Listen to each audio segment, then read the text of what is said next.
ఎవడైనను ఈ కొండను చూచి నీవు ఎత్తబడి సముద్రములో పడవేయబడుమని చెప్పి తన మనస్సులో సందేహింపక తాను చెప్పినది జరుగునని నమ్మిన ఎడల వాడు చెప్పినది జరుగునని మీతో నిశ్చయముగా చెప్పుచున్నాను. అందుచేత ప్రార్థన చేయనప్పుడు మీరు అడుగుచున్న వాటి నెలను పొంది ఉన్నామని నమ్ముడి,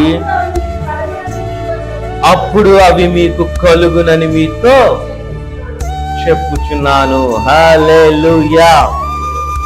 ఈ వాక్యమును నేను చాలా సార్లు బోధించాను, అవునా?